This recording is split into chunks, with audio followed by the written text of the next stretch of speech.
নমস্কার। গল্প স্বল্পর আসরে আপনাদের সবাইকে স্বাগত। আমার আজকের গল্প বন্ধু ও প্রিয়া, জরাসন্ধ রচনা। বিভূতি তার সিট থেকে উঠে দাঁড়াতেই সন্দীপ দেয়ালের দিকে তাকালো। কাঁটায় কাঁটায় 5টা। মুখ টিপে হেসে বলল, তোমার হাঁটুতেও বুঝি ঘড়ির স্প্রিং লাগানো আছে? কী রকম? ওদিকে লম্বা কাঁটাটা লাফ দিয়ে বাড়ুর ঘরে পৌঁছল, এদিকে তুমি একটা লাফ মারলে। ওরে বাপ রে, আজ 1 সেকেন্ডও দেরি করবার উপায় নেই। বলে বিভূতি তার শার্টের পকেট থেকে 2খানা রঙিন কাগজ বের করে দেখালো। চোখে মুখে খুশির ঝলক। সন্দীপ কলমের ডগায় টুপি পরাতে পরাতে বলল, বেশ আছো। চলি বলে ডান হাতটা উপরে তুলে পা বাড়াতে যাবে, ঠিক সেই মুহূর্তে ছোট সাহেবের পিয়ন এসে তার বিহারি বাংলায় জানালো, সাহেব ডাকছেন। অ্যাসিস্ট্যান্ট সেক্রেটারি বরাট সাহেব। তার জীবনের একমাত্র লক্ষ্য ফাইল পার করা। তার জন্যে প্রতিদিন কতগুলো বাড়তি ঘন্টা অফিসে বসে পার করেন এবং অন্যকে করান সে হিসেব নেই, হুঁশও থাকে না। বিভূতি মুখখানা কালো করে পিয়নের পিছন পিছন কাছে একটা কাঠের খুপড়ি দিকে ঢুকল। রাইটার্স বিল্ডিংয়ে অ্যাসিস্ট্যান্ট সেক্রেটারিদের অফিস বলতে যা বোঝায়, এবং বেরিয়ে এলো মুখে আর এক পোঁচ কালি মেখে, হাতে 1 তাড়া কাগজ। সন্দীপ তখনও ছিল। বলল, কি ওগুলো? কি আবার? ওর গুষ্টির পিণ্ডি। এক্ষুনি না দিলে হবে না। তা কি করে হবে? পিণ্ডদানের তো একটা কালাকাল আছে। বিভূতি দাঁতে ঠোঁট কামড়ে ভাবছিল। মনের অবস্থাটা মোটেই রসিকতা উপভোগের উপযোগী ছিল না। বয়োজ্যেষ্ঠ এবং চাকরিতেও কয়েক ধাপ উঁচু হিতাকাঙ্ক্ষী বন্ধুর দিকে চেয়ে হতাশভাবে বলল, এখন কি করি বলুন তো সন্দীপদা? গিয়ে বলো যে আমার একজন বান্ধবী অপেক্ষা করছে, তাকে নিয়ে 6টার শোতে সিনেমায় যেতে হবে। জান, এসব সিরিয়াস ব্যাপারে ঠাট্টা ভালো লাগে না। তাহলে আর কি করবে? টিকিটের পয়সা জলে নিক্ষেপ এবং বান্ধবীর ভগ্ন হৃদয়ে প্রত্যাবর্তন। আচ্ছা, এক কাজ করলে হয় না? বিভূতির চোখ মুখ হঠাৎ উজ্জ্বল হয়ে উঠল। টিকিট 2খানা আপনাকে গুছিয়ে দিই, তারপর আপনি ওকে শিয়ালদহ স্টেশন থেকে ছবি ঘরে নিয়ে যাবেন, কাছেই তো। হ্যাঁ? রীতিমতো চমকে উঠল সন্দীপ। তাতে দোষ কি? দেখ বিভূতি, ল কলেজে থাকতে বন্ধুদের খাতিরে প্রক্সি যে 2-4 বার দিইনি তা নয়, সে রিস্ক নিয়েছি। কিন্তু তুমি যে বিপদে ঠেলতে চাইছ, মাফ করো ভাই, ও আমার দ্বারা হবে না। না সন্দীপদা, আমার এই উপকারটুকু আপনাকে করতেই হবে। আমার বিপদটা একবার বোঝবার চেষ্টা করুন। এগিয়ে এসে সন্দীপের হাত দুটো জড়িয়ে ধরল। সন্দীপ বিরক্তির সুরে বলল, শিয়ালদা স্টেশনে কথায় খুঁজে বেড়াবো? আর আমার সঙ্গে তিনি যাবেনই বা কেন? খুব যাবে। আপনাকে সে চেনে, মানে আমার কাছে আপনার কথা শুনেছে, এই মাটি করেছে। কি বলেছ তুমি আমার কথা? বিভূতি ততক্ষণে একটা কাগজ টেনে নিয়ে চিঠি লিখতে শুরু করে দিয়েছে। মুখ না তুলেই বলল, বলেছি আমাদের সন্দীপটা একটি গুন্ডা, তাকে দেখলেই পালাবে।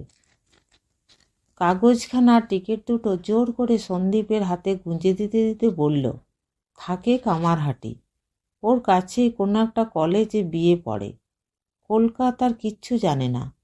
অবস্থা বুঝতে পারছেন তো? তা তো পারছি। আমার অবস্থা যে তার চেয়েও কাহিল। এসব আমার একেবারেই আসে না, জানো তো। তার জন্যে ঘাবড়াবেন না, রেনুই সব ম্যানেজ করে নেবে। চালাক আছে। নর্থ স্টেশনে টিকিট কাউন্টারের পাশেই থাকবে। পাতলা ফর্সা, চোখে সোনালি ফ্রেমের চশমা। বরাট সাহেবের পিয়ন এসে তাগিদ দিল, সাহেব বলছেন কেতনা দেরি হবে? বলগে হয়ে গেছে। পিয়নের পিঠে একটি জ্বলন্ত দৃষ্টি নিক্ষেপ করে সিটে গিয়ে বসল। পরক্ষণে ছুটে গিয়ে লম্বা করিডোরের প্রায় শেষে সন্দীপকে ধরল এবং চুপি চুপি বলল, একটা ট্যাক্সি নিয়ে নেবেন? সে বুদ্ধি তোমার না দিলেও হতো। কাউন্টারের পাশে পাতলা ফর্সা সোনালি চশমা একজনই পাওয়া গেল। একাধিক হলে খুবই বিপদে পড়ত সন্দীপ। এখনও নিজেকে খুব নিরাপদ মনে হলো না।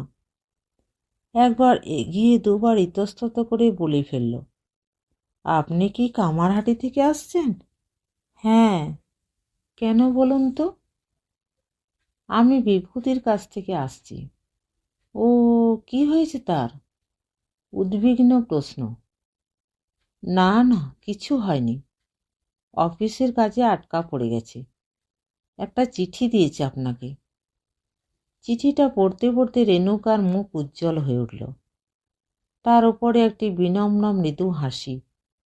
আপনি সন্দীপবাবু? বলে নমস্কার করল। সন্দীপ প্রতি নমস্কার করে বলল, দেখুন না কি মুশকিল, ও আসতে পারল না। এদিকে আপনি এসে অপেক্ষা করছেন, বাধ্য হয়ে আমাকে। ভালোই হলো, এই সুযোগে আপনার সঙ্গে পরিচয় হয়ে গেল। ওর কাছে আমি আপনার কথা অনেক শুনেছি, ভীষণ শ্রদ্ধা করে আপনাকে। ছেলেটা বড় ভালো। চলুন, 6টা বাজে। শুধু চিঠি পৌঁছে দেওয়া নয়, ছবি দেখাবার হুকুমও রয়েছে আমার ওপর। আপনার কোনো আপত্তি নেই তো? না না, সে কি কথা, আপনার সঙ্গে দেখা হয় তো ভাগ্যের কথা। ছবিটা প্রেমমূলক। সন্দীপের পাশে বসে দেখতে রেণুকার একটু লজ্জা লজ্জা করছিল। আর চোখে দু একবার তার মুখের দিকে চেয়ে জানতে কৌতূহল হচ্ছিল, ওরও কি তাই? ঠিক বুঝতে পারেনি। একটু অন্যমনস্ক লাগছিল, যেন ছবির দিকে মন নেই, অন্য কিছু ভাবছেন। কি ভাবছেন কে জানে। সন্দীপ সত্যি অন্য কথা ভাবছিল। একেবারে অচেনা এবং অনাত্মীয়া একটি তরুণীকে নিয়ে পাশাপাশি বসে ছবি দেখা তার জীবনে প্রথম। কখনো ইচ্ছা হয়নি, একথা বললে মিথ্যা বলা হবে। তবে ইচ্ছার পিছনে কোনো চেষ্টা যুক্ত হয়নি। এসব বিষয়ে সে একেবারে আনাড়ি। নিজে থেকে সুযোগ যখন আসেনি, এগিয়ে সুযোগ করে নেবার মতো মনের গড়ন তার নয়। তাই 30 পেরিয়েও সে সম্পূর্ণ নারী সঙ্গ বর্জিত। মা নেই, বাবা আছেন পুজো পাঠ নিয়ে, দাদারা আলাদা বাড়িতে সংসার নিয়ে ব্যস্ত। সুতরাং কোনো নারী এসে তার সঙ্গিনীর অভাব পূরণ করবে, সে সম্ভাবনাও ক্রমশ পিছিয়ে গেছে। দু একটি আত্মীয় বন্ধু গড়ার দিকে যারা এদিকে কিঞ্চিত আগ্রহ দেখিয়েছিল, তেমন কোনো সাড়া না পেয়ে ধরে নিয়েছে সন্দীপ একাই থাকতে চায়। সেও নিজেকে সেইভাবেই তৈরি করে নিয়েছিল। মেয়েদের আকর্ষণ করবার মতো প্রকৃতি বিধাতা তাকে দেননি, অন্তত তাই তার বিশ্বাস। চেহারায় ও স্বভাবে সকলের আগে যেটি চোখে পড়ে সেটি নিটোল গাম্ভীর্য, কথাবার্তায় রস আছে, কিন্তু সেটা হালকা রস নয়। মেয়েরা তাকে শ্রদ্ধা করে, সম্ভ্রম করে, কিন্তু তার সান্নিধ্যে তেমন স্বাচ্ছন্দ্য বোধ করে না। সেও এই পর্যন্ত ঘটনাচক্রে যে দু একটি মেয়ের সঙ্গে মিশেছে, তাদের মধ্যে কোনো গভীরতা দেখা পায়নি। ওদিকটায় ওদের অভাব আছে। মেয়ে মানেই কিছুটা লঘুচিত্ত, এইরকম একটা ধারণায় তার গড়ে উঠেছিল। এই মেয়েটির মুখ দেখে সন্দীপের মনে হয়েছিল এ হয়তো সেই সাধারণ দলে পড়ে না। এর মধ্যে এমন কিছু আছে যা দেখা মাত্র ফুরিয়ে যায় না, যাকে আর একটু তলিয়ে দেখতে এবং জানতে ইচ্ছে করে। লক্ষ্য করছিল ছবির মধ্যে যেখানে একটু করুণ কিংবা গভীর স্পর্শ আছে, সেখানেও বেশিরভাগ দর্শক, বিশেষ করে দর্শিকা, শব্দ করে হাসছিল। সবই যেন ফান, মজা ছাড়ার কিছুই যেন উপভোগ্য নয়। এই মেয়েটি হাসছিল না, নিবিষ্ট হয়ে দেখছিল। তার মানে লঘু ছাড়া অন্য জিনিসও ওর অনুভূতিতে স্পর্শ করে। ওর কাছে তার একটা আপিল আছে। এই মেয়ের সঙ্গে বিভূতির কি করে ভাব জমল সেটা একটু আশ্চর্য হলো সন্দীপের কাছে। বিভূতি স্বভাব চঞ্চল, দুদণ্ড স্থির হয়ে বসতে পারে না। হাসি, গল্প, হইচই, নাচ গান ছাড়া থাকতে পারে না। মেয়েদের মধ্যেও সে সেই জিনিসই খোঁজে। তবে তার মনটি একেবারে স্বচ্ছ, কোথাও কোনো মালিন্য নেই, কোনো বাঁক নেই, সবটা স্পষ্ট সরল। আর একটা জিনিস আছে বিভূতির মধ্যে, ইংরেজিতে যাকে বলে লাভলি নেচার, যে জন্যে তাকে অত ভালো লাগে। হয়তো রেনুর আকর্ষণও সেইখানে। টিকিট কেটে রেনুকে ট্রেনে তুলে দিয়ে জানালায় দাঁড়িয়ে সন্দীপ জিজ্ঞাসা করল, কেমন লাগলো বললেন না তো? ছবি? হ্যাঁ, ভালো লেগেছে। আপনার? দেখুন, আমি ছবি টবি বড় একটা দেখি না। আজ আপনার সঙ্গে বসে দেখলাম, সন্ধ্যাটা বেশ কাটল। কথাটা ভারী মিষ্টি লাগলো রেনুকার কানে। মনের ভিতরেও অনেকখানি খুশি ছড়িয়ে পড়ল। ছবি নয়, ওর ভালো লেগেছে তার সঙ্গ। আজকের এই সন্ধ্যাটি তার কাছেও স্মরণীয় হয়ে রইল। এই ধরনের কথা, এর চেয়ে অনেক অন্তরঙ্গ কথা রেনুকা বিভূতির মুখে কতদিন শুনেছে, কিন্তু তার মধ্যে কেমন একটা স্থূলতা আছে, বড় বেশি স্পষ্ট, খোলাখুলি, বেআব্রু। শুনলে গা শিরশির করে, কিন্তু মনটা মাধুর্যে ভরে দেয় না। আজ এইমাত্র যার স্পর্শ সে অনুভব করল, বিভূতির কথায় যেন কোনো আর্ট নেই। একই কথা সোজাসুজি বলা আর একটু সুন্দর আবরণে সাজিয়ে বলায় যে কত তফাৎ তা সে জানে না। চলন্ত ট্রেনে বসে আর একটা জিনিস ভাবতে লাগলো রেনুকা। বিভূতির তুলনায় ইনি কত ভদ্র, কত সংযত। সিনেমা দুটো সিটের মাঝখানে যে হাতল, যার ওপর সে হাত রেখেছিল, ওর হাতখানাও সেখানে মাঝে মাঝে এসে পড়েছে, সঙ্গে সঙ্গে সরিয়ে নিয়েছেন। ওপাশে একটা মোটা মানুষ ওদিকে সব হাতলটা জুড়ে রেখেছিল। ওকে পুরো 2.5 ঘন্টা প্রায় আড়ষ্ট হয়ে বসে থাকতে হয়েছে। রেনুকার ইচ্ছে করছিল বলে, এখানে হাত রাখুন না। আমার কোনো অসুবিধে নেই। লজ্জায় বলতে পারেনি, কি জানি কি মনে করবেন। বিভূতির সঙ্গে যেদিন প্রথম ছবি দেখে সেই দিনটা মনে পড়ল। সারাক্ষণ ধরে তার উদ্যত কনুই বাহুভাগ মাঝখানের হাতলের উপর, এবং মাঝে মাঝে হাতল ছাড়িয়ে তার দেহের স্পর্শ নেবার সুযোগ খুঁজছিল।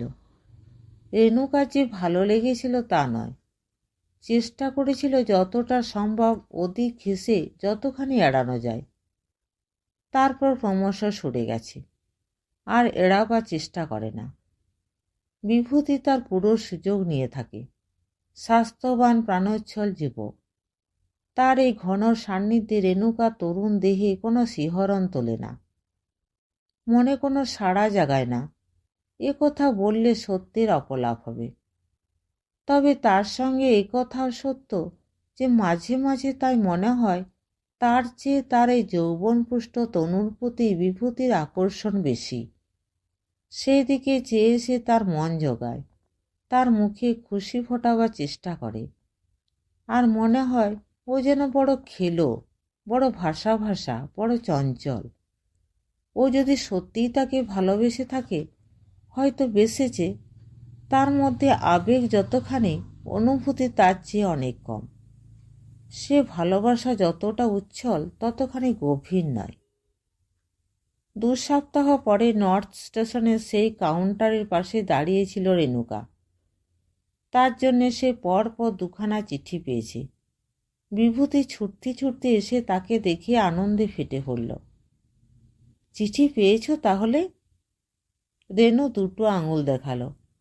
তারপর বলল, তোমার বুঝি মনে হলো একটা চিঠিতে আমি আসবো না? তা কেন? কি জানি, যদি না পাও, ডাকে চিঠি মারাও যেতে পারে। বেশ গেল, একদিন না হয় নাই পেলে আমাকে। ওরে বাপ রে, তাহলে আমি মারা যাব। বলো, সেই স্টেশনে ভিড়ের মধ্যে ওর হাতে এমন চাপ দিল যে রেণুকা একটা অস্পষ্ট চিৎকার করে বলে উঠল, আমার হাতটা কি লোহা? কি বললে? এতকাল মাখন? খুব হয়েছে, চলো, কোথায় যেতে হবে? সিনেমায় চলো, মেট্রোতে একটা খুব ভালো ছবি এসেছে, এ মার্কা ছবি। না, ওসব আমার ভালো লাগে না, তার চেয়ে এসো বেড়ায়। কোথায় যাবে? চলো, ইডেন গার্ডেনে কিংবা গঙ্গার ধারে। বেশ। এই ট্যাক্সি। আবার ট্যাক্সি কি দরকার? ওই তো বাস ট্রামের অবস্থা, উঠতে পারবে? কেন, এখানে কোথায় যেন ট্রাম ডিপো আছে। ততক্ষণে ট্যাক্সি এসে ফুটপাত ঘেঁষে দাঁড়িয়ে গেছে। সঙ্গে সঙ্গে হাতল ঘুরিয়ে দরজা খুলে দিয়েছে বিভূতি। রেণুকা উঠতে উঠতে বিরক্তির সুরে বলল, খালি খালি কতগুলো টাকা না ওড়ালে আর চলছিল না। খালি খালি মানে? ভিড়ের কষ্টটা বুঝি কিছু না? তাছাড়া ট্যাক্সিতে যেমন। থেমে যেতে রেণু মুখ তুলে বলল, কি? থাক, শুনলে তুমি আবার বকতে শুরু করবে। ইঙ্গিতটা ও চোখের দিকে চেয়ে বুঝতে পেরেছিল রেণুকা, তাই কিছু না বলে আর একটু ধারের দিকে সরে গেল। বিভূতির কাণ্ডজ্ঞান কম।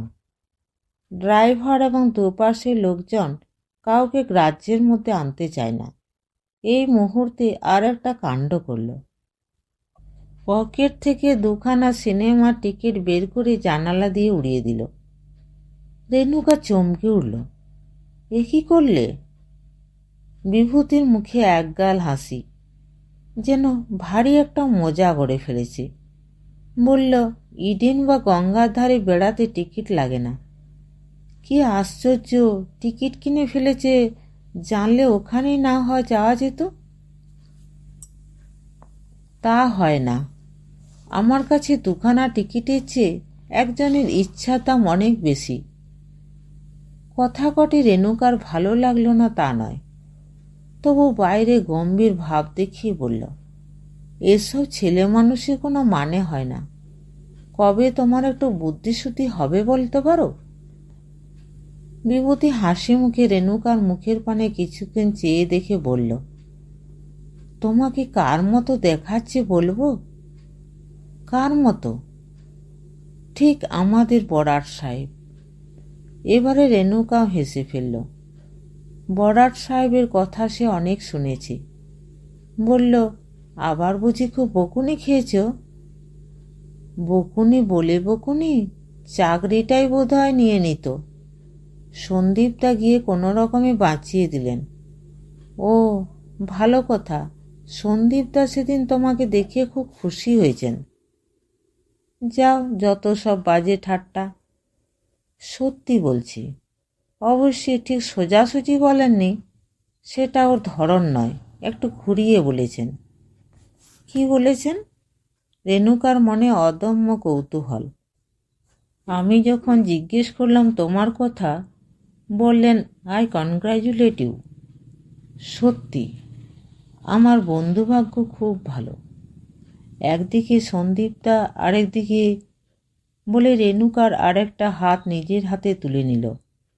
সে বাধা দিল না। ইডেনে ছায়া ঢাকা জায়গায় বেড়াতে বেড়াতেও সন্দীপের কথা ঘুরে ফিরে এসে পড়ছিল।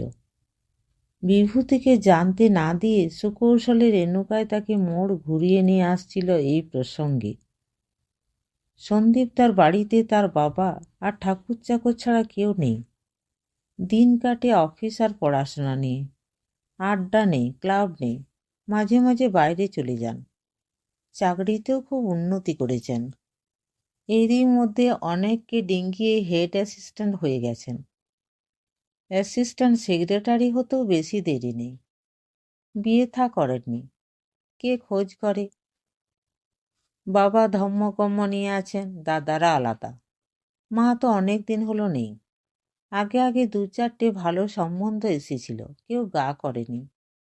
এখন যদি কেউ বিয়ের কথা পাড়ে হেসে বলেন বুড়ো হয়ে গেছি। এ বয়সে কারো পানি পীড়ন মানে সত্যিই পীড়ন। অথচ বয়স আর কত, 33-34 হবে। আমার চেয়ে মাত্র 5-6 বছরের বড়। এমনি কথা বলেছিল বিভূতি। রেণুকা দিদি চন্দনার শ্বশুরবাড়ি কামারহাটির পাশে। নিজের দিদি নয়, ওর মেজ মামার বড় মেয়ে। বিয়ে হয়েছে 5-6 বছর, একটি বাচ্চা। রেণুর সঙ্গে খুব ভাব। মামা তো বোন হওয়ায় দুদিকে সুবিধা। স্বচ্ছন্দে প্রাণ খুলিয়ে দেওয়া যায়। মায়ের পেটের বোনের কাছে যা সবসময় বলা চলে না। কিছু স্বার্থের দ্বন্দ্ব, কিছু গোপন রেষারেষি, হয়তো কিছু প্রসন্ন ঈর্ষার ছোঁয়া, সেখানে সব কথা অকপটে বলতে দেয় না। বিষয় বুঝে একটু রেখে রেখে বলতে হয়। বিশেষ করে যেখানে মনে হবে এটা বাবা মার কানে যেন না ওঠে, সেখানে অন্তত না থামলে বিপদের সম্ভাবনা। এসব ক্ষেত্রে সম্পর্কে দূরত্বই বরং দুজনকে আরও নিকটে টেনে আনে। রেনুর বেলায় তাই হয়েছিল। নিজের দিদিকে যা বলতো না, তার অনেক বেশি গিয়ে বলতো চন্দনাদিকে। বিভূতির কথা প্রায়ই হতো, এবং তার মধ্যে কিছুই প্রায় বাদ পড়ত না। একটু একটু পড়লেও চন্দনা সেটা তার বয়স, বুদ্ধি এবং সাংসারিক অভিজ্ঞতা দিয়ে বুঝে নিত। জায়গা বুঝে 2-1টা চটুল ফোড়ন দিয়ে বোনকে একটু রাঙিয়ে দিত। মাঝে মাঝে অভিভাবিকার ভাবনা থাকতো তার মধ্যে। একটু গভীর সুরে বলতো, তোর কথা শুনে শুনে যা বুঝছি, ছেলেটা বড় কাঁচা, বড় অপলকা। ভাবছি ভাব সইবে কিনা। একদিন বলল, আমার নাম করে আসতে বলিস তো, একবার দেখব। বিভূতি শুনে খুব খুশি। পরের সপ্তাহে ছুটে গিয়ে দেখা করেছিল চন্দনাদির সঙ্গে। সারাটা বিকেল হইচই করে চা খাবার খেয়ে নিজের থেকে আবার আসবার কথা দিয়ে বাড়ি ফিরেছিল। তারপরেও আরও 2বার কামারহাটি যাতায়াত করেছে। রেণুকাদের বাড়ি নয়, চন্দনার কাছে। রেণু তাকে তাদের বাড়িতে কখনো যেতে বলেনি, বাবা মার সঙ্গে দেখা করিয়ে দেয়নি। চন্দনায় নিষেধ করেছিল, এখন থাক না, আরো কিছুদিন যেতে দে। এতদিন চন্দনা শুধু বিভূতির কাহিনী শুনেছে। সে কি বলল, সে কি করল। এবার শুনল সন্দীপের কাহিনী। দেখা মাত্র একদিনের কোথাও 2-4টি বেশি নয়, কিন্তু শোনা অনেকখানি, এবং শোনার উপর ভিত্তি করে গড়াও হয়তো কিছু ছিল। সজ্ঞানে নয়, নিজের অজান্তে এসব ক্ষেত্রে একটি তরুণীর মন যা করে থাকে। সব মিলিয়ে বলা যা হলো, তার বিস্তৃতি কম নয়। তার উপরে চন্দনা নিজের চোখ দিয়ে যা দেখল, সেটুকুও জুড়ে দিল। তখন কিছু বলল না। বিভূতির বেলায় যা করে থাকে, খানিকটা সরস তামাশা, তাও করল না। কেমন যেন গম্ভীর হয়ে গেল। 2-4 দিন পরে রেণু যেই গেছে, যেমন যায়। ওকে দেখে হঠাৎ বলল, সেই ভদ্রলোকের ঠিকানা দিতে পারিস? কোন ভদ্রলোক? ওই যে তোমার নতুন বন্ধু। ছি, কাকে যে কি বলো তার ঠিক নেই। চন্দনা হাসি মুখে কিন্তু তীক্ষ্ণ দৃষ্টিতে বোনের মুখটা দেখে নিল। তারপর বলল, আচ্ছা, না হলেন বন্ধু, তার ঠিকানাটা আমার দরকার। আমি কোত্থেকে দেব? কেন, বিভূতিকে বললেই দিয়ে দেবে। যদি বলে কি করবে ঠিকানা দিয়ে? ও, তাও তো বটে। আচ্ছা, ওকে আমার কাছে আসতে বলিস। আর বলে একবার তাকালো এর দিকে। থামলে যে। মাস 2 ওর সঙ্গে দেখাশোনা বন্ধ রাখ। রেণু একটু অবাক হয়ে চেয়ে আছে দেখে মুখ টিপে হেসে বলল, কি খুব কষ্ট হবে? রেণু সে প্রশ্নে জবাব না দিয়ে বলল, তোমার মতলবটা কি বলো তো? মতলব আবার কি? তুই পারবি কি না বল। ও চিঠি লিখবে অমুক জায়গায় থেকো, তুই যাবি না। চিঠিরও উত্তর দিবি না, বড্ড মন খারাপ করবে না রে? ভীষণ।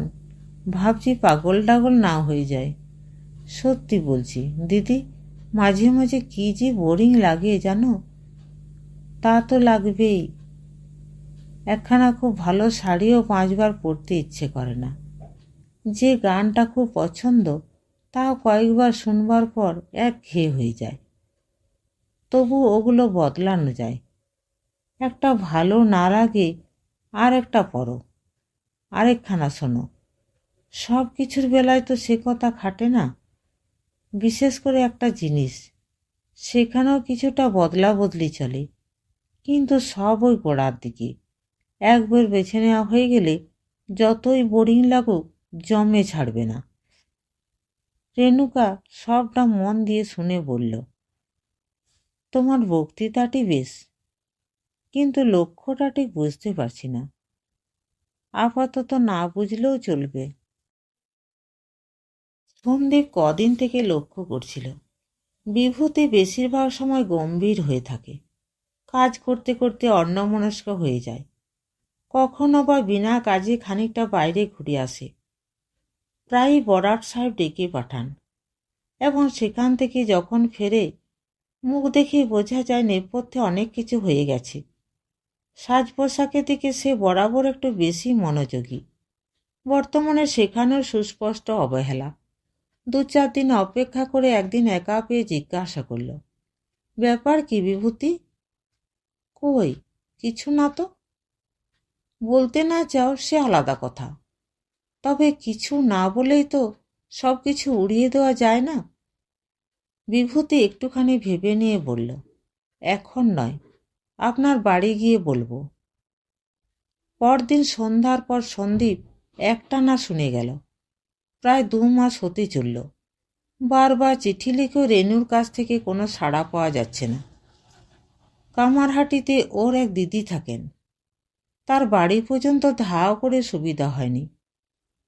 তিনি বললেন, ও একটু ব্যস্ত আছে, সামনে পরীক্ষা, পরে দেখা করবে।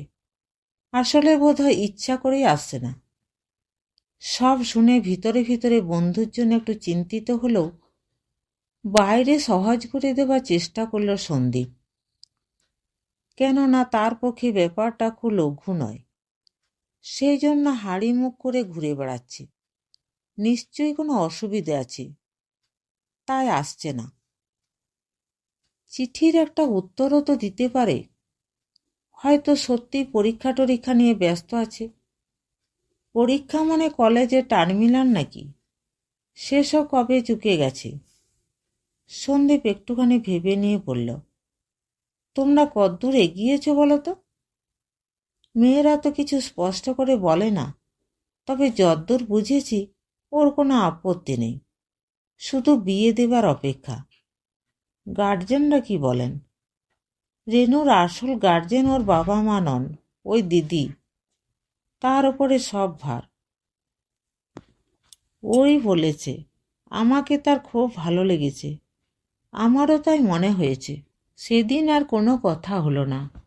দিন কয়েক পরে সন্দীপ ছুটির পর বাড়ি যাবার পথে বিভূতিকে বলল, সন্ধ্যার পর একবার যেও। কেন? এমনিই বলছি, গল্প টল্প করা যাবে। বিভূতি বুঝল শুধু গল্প করবার জন্য সন্দীপদা তাকে ডেকে পাঠাননি। একটু চিন্তিত হয়ে গেল। সন্দীপ এ কথা ও কথার পর জিজ্ঞাসা করল, ওদিকের খবর কি? একদম চুপ। আর একটা চিঠি লিখেছি, যদি তার মন বদলে গিয়ে থাকে খোলাখুলি জানাতে বলেছি। কোনো জবাব নেই। জবাব দিয়েছে, সে নয়, তার দিদি। তার কথাই কি তুমি বলেছিলে সেদিন? নামটা বোধহয় চন্দনা। হ্যাঁ, ওই সেই দিদি। কি লিখেছেন? বিভূতির আগ্রহকুল চোখের দিকে চেয়ে সন্দীপ বলল, তোমার কথা কিছু নেই। আমার সঙ্গে তার বোনের বিয়ের প্রস্তাব করে পাঠিয়েছেন। বিভূতির মুখটা হঠাৎ হাঁ হয়ে গেল। একটা ক্ষীণ অস্পষ্ট আওয়াজ বোধহয় বেরিয়ে এলো তার ভিতর থেকে, যদিও সেটা কোনো ভাষা নয়। আর চোখ দুটোয় একটা অর্থহীন বিহ্বলতা ফুটে উঠল। সন্দীপ তৎক্ষণাৎ আর কিছু বলল না।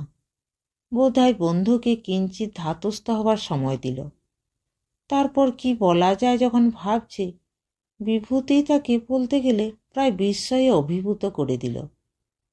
আশ্চর্য কোমল সুরে বলল, আপনাকে একটা কথা বলবো সন্দীপদা। বলো। আপনি আপত্তি করবেন না। রেনুকে তো আমি অনেকদিন ধরে দেখছি। ওরকম মেয়ে হয় না।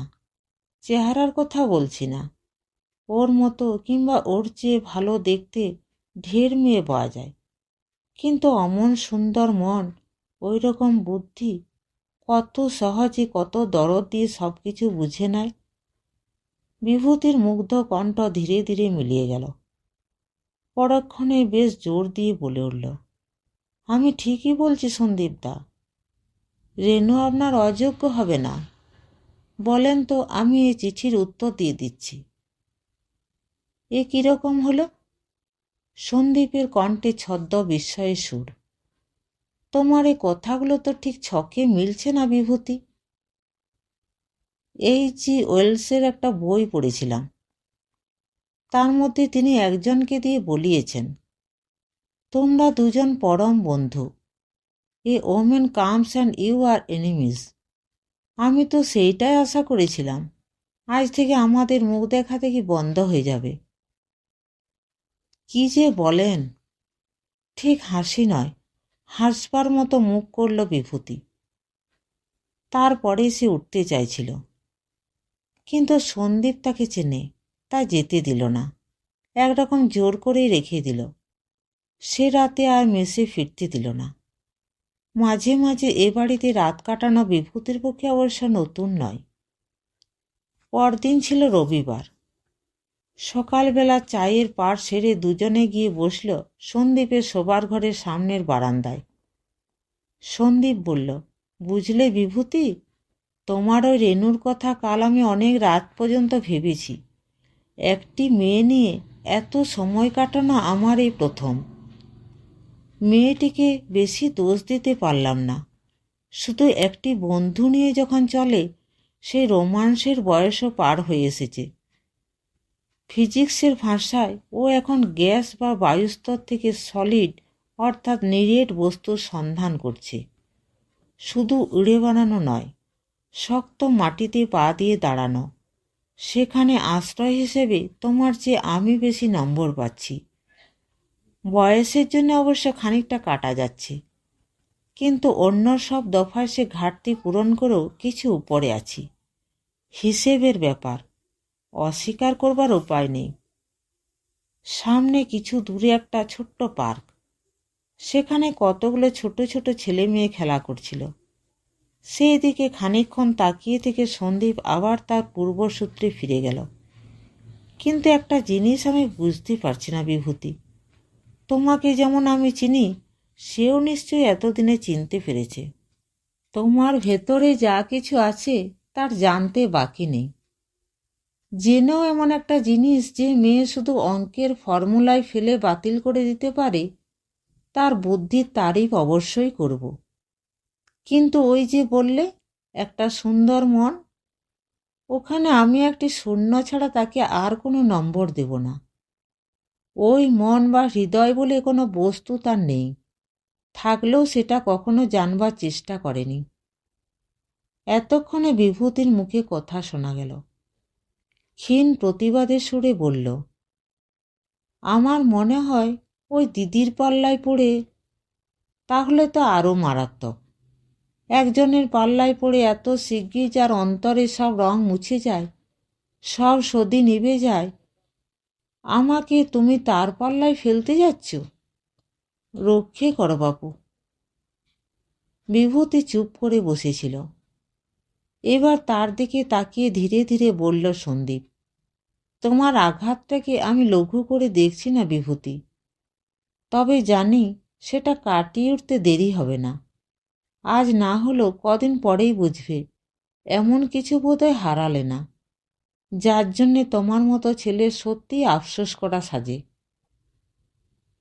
গল্প হিসাবে এইখানেই বোধহয় এই কাহিনীর সমাপ্তি রেখা টেনে দেওয়া উচিত ছিল, কিন্তু যেহেতু এটা গল্প নয়, আরও কিছু দূর এ জেদ টেনে চলতে হবে। পাঠক পাঠিকারা ইনআর্টিস্টিক বলে নাসিকা কুঞ্চন করবেন জানি, কি করব, জীবন তো আর্ট মেনে চলে না। সন্দীপ ও বিভূতির যে বন্ধুত্ব, তার প্রথম পত্তন ওদের পাঠ জীবনে। যখন একজন ছিল কলেজের ছাত্র আর একজন স্কুলের, তার মধ্যে খানিকটা গুরু শিষ্য ভাবও ছিল, অর্থাৎ ভালোবাসার সঙ্গে ভক্তি ও স্নেহের মিশ্রণ। সেটা বরাবর রয়ে গেছে। হয়তো সেই কারণে বয়সের তফাৎ এবং চাকরির অসাম্য ওদের বন্ধুত্বে কোনোদিন ফাটল ধরাতে পারেনি এবং উভয়ের ভিতরকার জোরগুলোকে শক্ত করে তুলতে সাহায্য করেছিল ইংরেজিতে যাকে বলে সিমেন্টিং। মাঝখানে কিছুদিন বিভূতি জীবনে একটা রেণুর আবির্ভাব দুই বন্ধু জীবন দর্শনে কিছুটা আলাদা স্রোত নিয়ে এসেছিল। তার অন্তর্ধান এবং সেভাবে সেটা ঘটল, দুইয়ে মিলে ওদের আবার সেই পূর্ব সম্পর্কের বৃত্তের মধ্যে ফিরিয়ে নিয়ে এলো। নারী সম্পর্কে একটি দার্শনিক অনীহা এক সময়ে উভয়ের মধ্যেই ছিল। রেণুকা এসে একজনকে তার থেকে উদ্ধার করে তার মধ্যে একটা নতুন অভিজ্ঞতার মধুর স্বাদ এনে দিয়েছিল। পরবর্তী অভিজ্ঞতা সেই মাধুর্যের সবটুকু নিঃশেষে মুছে নিয়ে রেখে গেল শুধু তিক্ততা। অতঃপর দুই বন্ধু শত হস্তিন সাবধানবাণী উচ্চারণ করে শাড়ি পরিহিত জগৎ থেকে সভয়ে সরে দাঁড়াল। পুজোর ছুটিতে শহর ছেড়ে বেরিয়ে পড়ল ওদের বরাবরই নিয়ম। সেবার গিয়েছিল শিমুলতলায়। তার কারণ এই নয় যে জায়গাটি জল হওয়া ভালো, কিংবা তার চারদিক ফিরে নাতি দূরে ছোটনাগপুরে ছোট ছোট পাহাড়গুলো যে বলয় রচনা করেছে সে দৃশ্যটি অতি মনোরম, এও নয় যে রাম পাখি ভোগদের ওটা রাম রাজত্ব। তার প্রধান কারণ ওখানে বিজলি বাতি নেই। ওরা এটা হাড়ে হাড়ে জানে যে বাংলার বাইরে দুদিনের ভদ্র বেড়াতে আসা মানুষগুলোর মধ্যে বিশেষ করে সন্ধ্যার পর একটা প্রবল আদঙ্গ লিপ্সা জেগে ওঠে এবং প্রায় অচেনা অথবা মুখ চেনায় রাস্তাঘাট পথ আগলে এই যে কবে এলেন বলে দীর্ঘ আলাপ জুড়ে দেয়। বাড়ি চড়াও করতেও ছাড়ে না। এখানে সে সম্ভাবনা দেখা দেবে না। রাত হবার সঙ্গে সঙ্গে পথচারী মাত্রেই ভূত। বাড়িতে বাড়িতেও প্রায় তাই। কালিমাখা হ্যারিকেনের ওপাশে নিজের স্ত্রীকেও চেনা দায়। সুতরাং নির্বিবাদে নিজের মন কটা দিন কাটিয়ে দেবার মতো এমন স্থান আর নেই। বাজারের ভিতর দিয়ে যে ধুলোর রাস্তাটা তিলুয়ার দিকে চলে গেছে তার থেকে একটা পথ উঠেছে উত্তরে, কিছুটা গাছপালা ঘেরা সহজ চড়ায়। তারপরেই ওখানকার অভিজাত পল্লী। বাঁ দিকটা ঢালু, ডান দিকে সারি সারি বাড়ি। খানিক এগিয়ে গেলেই আবার উতলায়। আঁকাবাঁকা পাহাড়ি রাস্তা নেমে গিয়ে মিশে গেছে দিগন্ত প্রসারিত মায়ের কোলে। সেখানে গিয়ে পড়লে বহুদূর শ্রুত গানের কলি মনে পড়ে যায়। এ পথ গেছে কোনখানে? এ পল্লীতে রিজ বলে একটি বাড়ি আছে। বাড়িটা এমন কিছু আহামরি নয়, কিন্তু তার অবস্থানটি বড় সুন্দর। সন্দীপ একদিন বলেছিল, এখানে দাঁড়ালে ইটার্নিটি বলতে কি বোঝায় তার একটু আভাস পাওয়া যায়। বিভূতিও ওই পথে বেরোবার এবং ফিরবার মুখে বাড়িটার দিকে লোলুপ দৃষ্টিতে তাকাতে তাকাতে যায়। কখনো গেটের সামনে একটু দাঁড়ায়। একদিন বলেও ফেলেছিল, বাড়িখানা কিনে ফেলুন সন্দীপদা। সন্দীপ হেসে বলেছিল, এ নিয়ে কখনো বাড়ি কেনা হলো বিভূতি? না, সত্যি এরকমটার কোথাও দেখিনি। উক্তিটি অবশ্য নতুন নয়, এর আগে বিভিন্ন জায়গায় বিভিন্নবার উচ্চারিত হয়েছে। এমনি একদিন সকালবেলা মাঠের দিকে যাবার মুখে দুজনেই ওখানে একটু দাঁড়িয়ে পড়েছিল। গেটের ভিতর থেকে একটি সাদর অভ্যর্থনা ভেসে এলো। ওখানে দাঁড়িয়ে কেন? ভেতরে আসুন না। একটি প্রায় মধ্যবয়সী সুবেশ ভদ্রলোক এগিয়ে এসে নমস্কার করে বললেন, আপনাদের প্রায়ই দেখি, হয় এদিক না হয় ওদিক চলেছেন। এই পাড়াতে থাকেন বুঝি? সন্দীপ বলল, আজ্ঞে না, আমরা আছি স্টেশনের ওপারে। ও, ওদিকটা আমাদের এখনো যাওয়া হয়নি। আসুন, আমরা একটু বেড়াতে বেরিয়েছিলাম। সে তো দেখতেই পাচ্ছি, এখানে বেড়ানো ছাড়া আর কাজটা কি? 2 মিনিট বসে যান। ওরে, একটা নাম ধরে ডাকলেন। একটি ভৃত্য আসতেই 2খানা চেয়ার আনতে বললেন। একখানা আগে থেকেই ছিল, এরপরে আর না বসে পারা যায় না। ভদ্রলোক অত্যন্ত অমায়িক, একটু বেশি বকেন, আর মিনিট কয়েকের আলাপে অন্তরঙ্গ হতে পারেন। বললেন, আপনাদের দুজনকে কেমন যেন নিরামিষ মনে হয়। একা একা ঘোরেন, সঙ্গে তো কাউকে দেখি না। বিভূতি নিরামিষ কথাটার মানে প্রথমটা ধরতে পারেনি, এবার পারল। বলল, আজ্ঞে আমরা একাই।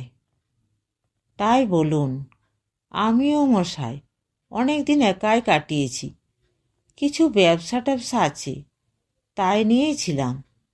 আজ বোম্বে, কাল ব্যাঙ্গালোর, তারপর দিন কানপুর। সারাক্ষণ কাজ নিয়ে ডুবে আছি। তারপর হঠাৎ একদিন মনে হলো কার জন্যে কী করছি। তখন ঝপ করে বাঁধা পড়ে গেলাম। আমার এক বন্ধুর শালি, সেই দিল জুটিয়ে। প্রথমটা খুব ভয় হয়েছিল জানেন। এতকাল খোলা মাঠে চড়ে বেড়িয়েছি, এই বুড়ো বয়সে আবার বাঁধন ছান্দন সইবে তো? কদিন পরে দেখলাম এ বড় সুখের বাঁধন। যার হাতে পড়েছে কি বলবো মশাই, বহু ভাগ্য করলে তবে এরকমটা মেলে। একেবারে মাথায় করে রেখেছে। ওকে বাদ দিয়ে এখন আর একটি দিনও চলে না। সন্দীপ বলল, আমরা তাহলে এখন উঠি, রোদ বেড়ে যাচ্ছে। বলেন কি, একটু চা না খাইয়ে কখনো ছাড়তে পারি? তাছাড়া আসল মানুষটির সঙ্গেও তো আলাপ হলো না। বাজারে গেছে, ওই সব করে, আমি খাই দাই ঘুরে বেড়াই। এই তো নাম করতে না করতেই এসে গেছে। গেটের কাছে গলার আওয়াজ পেয়ে চমকে উঠেছিল বিভূতি। একবার তাকিয়েই কাঠ হয়ে গেল। সন্দীপ প্রথমটা চিনতে পারেনি। বন্ধুর দিকে নজর পড়তেই বুঝতে পারল আগের চেয়ে একটু ভারী হয়েছে, তাতে বরং ভালোই দেখাচ্ছে। বেশভূষার বহর লক্ষণীয়। ও তরফও হঠাৎ থমকে গিয়েছিল। সেটা শুধু ক্ষণিকের। তারপরে একটি উল্লাসময় মধুর চমক। এ কি, আপনারা কখন এলেন? তোমার সঙ্গে পরিচয় আছে নাকি? স্বামীও কম অবাক হননি। পরিচয় মানে নিকট সম্পর্ক, দাদা হন আমার। আরে বলো কি, একেবারে একজোড়া বড় কুটুম্ব। কি খাওয়াবে? আগে বলো, ওরা কি আসতে চাইছিলেন নাকি? জোর করে ধরে এনে বসিয়ে রেখেছি। 1 মিনিট বলে রেণুকা দ্রুত পায়ে ভিতরে গিয়ে ঢুকল। 2 হাত ভর্তি বাজারে জিনিস। সেই দিকে চেয়ে বিভূতির মনে হলো রূপ, ঐশ্বর্য এবং গৌরবমণ্ডিত একটি সমূর্ত সাফল্য তার চোখের উপর দিয়ে চলে গেল। প্রচুর জলযোগ এবং প্রচুরতর আপ্যায়নের পর দুজনে যখন বাসার দিকে চলল, বেলা হয়েছে। পথে কোনো কথা হলো না। ঘরে ফিরে জামাটা ছেড়ে ফেলে দেরিতে আসা খবরের কাগজটা হাতে নিয়ে সন্দীপ বলল, রেণুকা তাহলে ঠকেনি। বিভূতিকে মনে হলো কিসের মধ্যে যেন নির্দিষ্ট হয়ে আছে। ধীরে ধীরে যেন স্বপ্নের ভিতর থেকে বলল, আমি ভাবছি ওই ভদ্রলোকের কথা। একেই বলে সুখী মানুষ। নমস্কার। গল্পটি ভালো লেগে থাকলে চ্যানেলটিকে লাইক, শেয়ার এবং সাবস্ক্রাইব করতে ভুলবেন না। আর আপনার মূল্যবান মতামত অবশ্যই লিখে জানাবেন। আপনাদের সহযোগিতা এবং ভালোবাসা আমার খুবই প্রয়োজন।